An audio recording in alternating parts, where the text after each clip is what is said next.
Monsieur Dan, bonsoir et bienvenue dans le journal sur ICA TV. Un seul titre au sommaire. Déroulement des élections décanales à l'université de Kara. Toutes les images dans un instant. Encore une fois, bienvenue et merci de votre attention.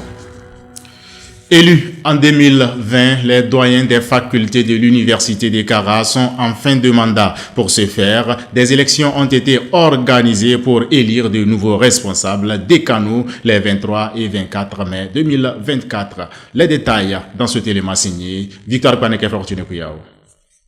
Deux nouvelles équipes sont connues pour conduire les destinées des différentes facultés de l'université de Kara. Ces équipes ont été validées à la suite des élections décanales qui se sont déroulées du 23 au 24 mai 2024. C'est sous la supervision du maître Tchassimba Goubadi, huissier de justice, que s'est déroulées ces élections en présence du président de l'université de Kara, professeur Kokou Tcharié.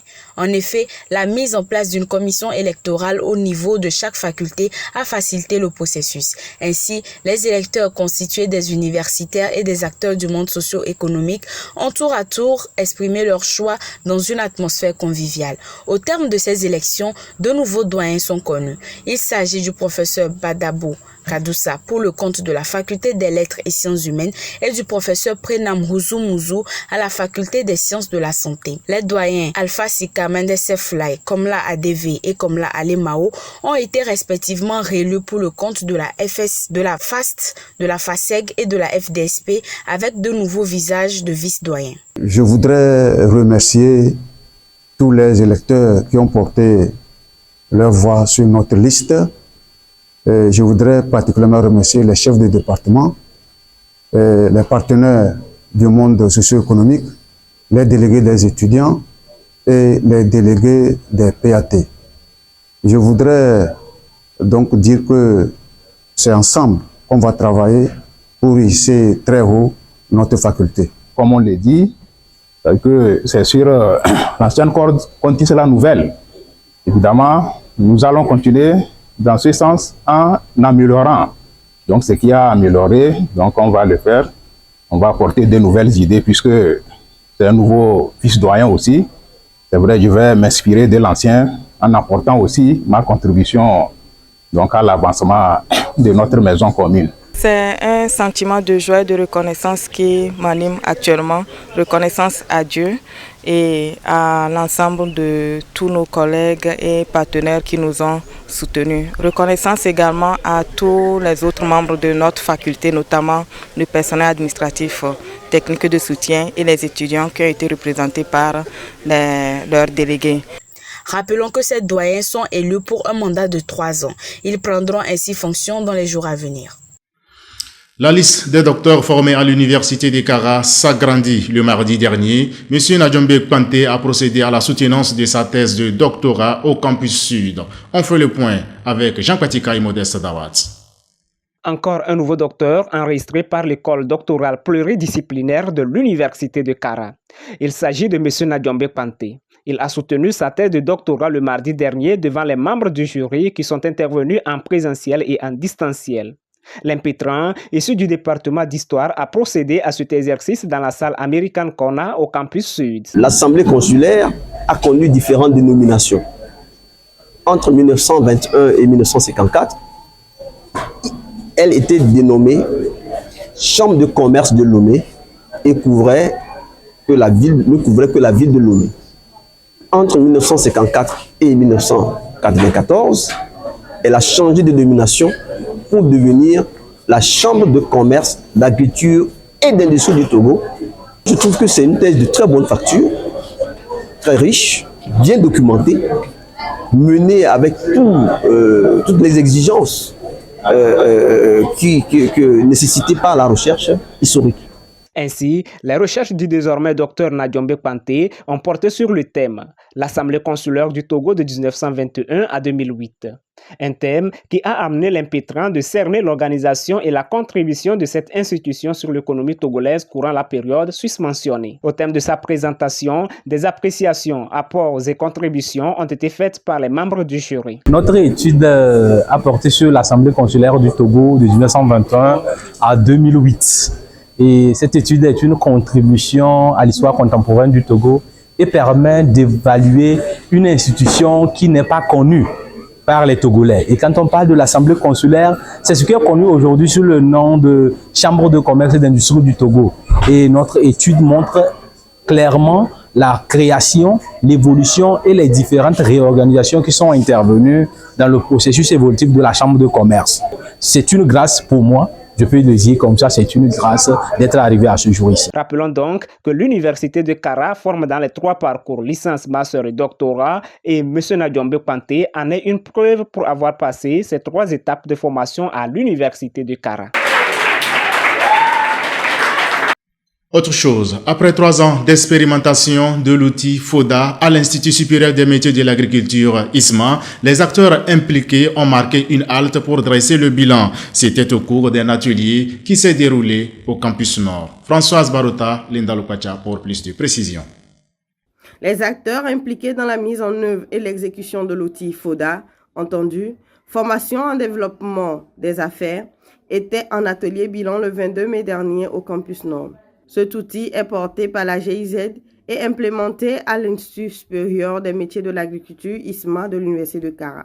Aujourd'hui, notre atelier ou bien cette séance a été initiée pour évaluer, pour faire un bilan durant ces 3 ans, pour voir quels sont les défis qu'il faut relever, quels sont les points à corriger, quelles sont les nouvelles directions ou bien les nouvelles directives à prendre pour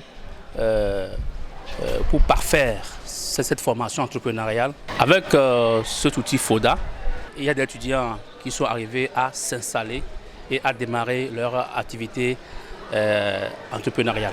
Concrètement, ce sont les étudiants de la licence professionnelle en soins vétérinaires de l'ISMA qui ont bénéficié de cet outil depuis 2020. Un outil qui, une fois maîtrisé, a permis à certains de ces étudiants de s'insérer facilement sur le marché de l'emploi et pour d'autres d'entreprendre par eux-mêmes. À cet atelier, il a été question de faire le point sur les 3 ans d'exécution du dit projet et de trouver des réponses concrètes pour les défis qui restent à relever. Nous avons développé 3 modules. Et pour la première année, nous avons développé le module sur la personnalité de l'entrepreneur. Là-dedans, on doit amener l'étudiant à comprendre et avoir l'idée de comment faire pour créer son entreprise. Et ensuite, nous les avons amenés dans un deuxième module qui est idée de projet à d'abord accoucher donc les idées et sélectionner la meilleure des idées pour pouvoir la mettre en pratique. Et ensuite, nous les avons appris à pouvoir monter un projet, c'est-à-dire le plan d'affaires. Donc c'est dans cette logique que ce module a été monté au niveau de ISMA pour les amener à pouvoir d'abord monter leur propre affaire. Il y a donc certains qui ont déjà mis en place leur projet. Il y en a qui font donc de l'élevage déjà. Il y en a aussi qui font des soins vétérinaires à ceux qui sont tout autour de, c'est-à-dire les fermes qui sont avec eux. FODA est venu nous spécifier sur des trucs ou des œuvres qu'on peut faire en tant que professionnel. J'entreprends l'élevage de porcs, de volailles et je suis aussi technicien vétérinaire. J'interviens dans les petits élevages et aussi j'incube les œufs pour des petits éleveurs qui ont besoin d'une couveuse. J'aimerais profiter de l'occasion pour dire un sincère merci à la GIZ et à l'Université de Kara qui ont mis tout en œuvre pour notre formation à l'ISMA. Notons que des 54 étudiants bénéficiaires de ce projet, certains poursuivent leurs études en parcours master et doctorat. Pour finir, après la région des Savanes de la Kara, la dernière étape de sensibilisation des élèves des collèges et lycées sur les offres de formation et la procédure d'inscription à l'université de Kara s'est achevée les 16 et 17 mai dernier avec l'étape de la région centrale. Victor Panake Fortuné Kuyao pour le point de cette tournée.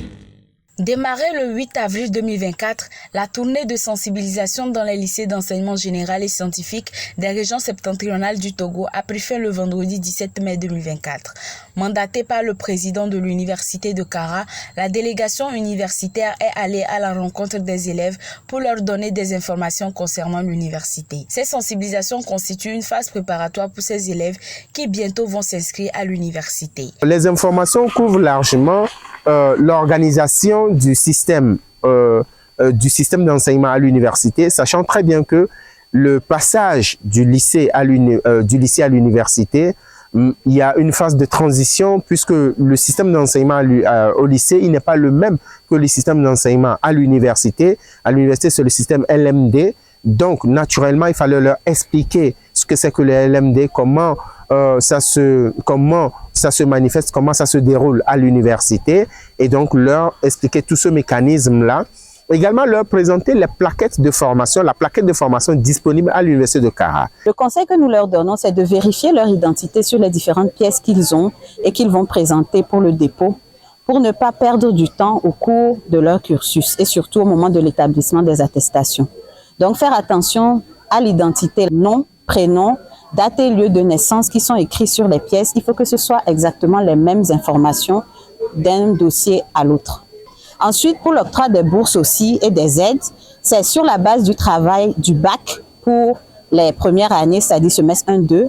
Et ensuite, pour les semestres supérieurs, c'est sur la base du travail de semestre 1-2 qu'on octroie les aides et les bourses. Présentation des offres de formation disponibles, procédure d'inscription et vie universitaire sont les points clés qui ont fait l'objet d'échanges dans les différentes rencontres. Dans tous les établissements parcourus, ces élèves qui avaient soif d'informations sur l'université ont été bien servis. Cette démarche, je la trouve très très bonne parce que ça nous aide aussi, ça nous encourage à continuer nos études.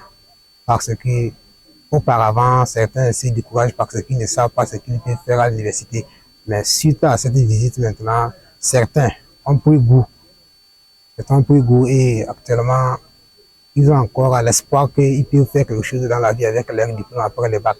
J'ai eu des informations par cette même délégation-là, parce que l'année passée, ils étaient passés pour montrer de façon comment postuler pour arriver à l'université de Kara. Donc, ils étaient là l'année passée, ils nous ont orientés. Moi, j'aimerais faire les lettres modernes parce que je m'intéresse à la littérature, surtout au français. Je tiens à remercier le président de l'Université de Kara, M. Kokoucharié. Au cours des différentes séances de sensibilisation, hormis la documentation mise à la disposition du corps professoral et des élèves, d'utiles conseils ont été prodigués pour un choix judicieux de leur parcours de formation à l'université.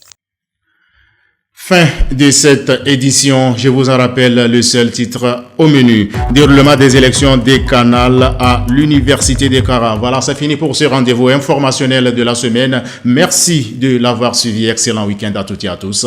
Bonsoir.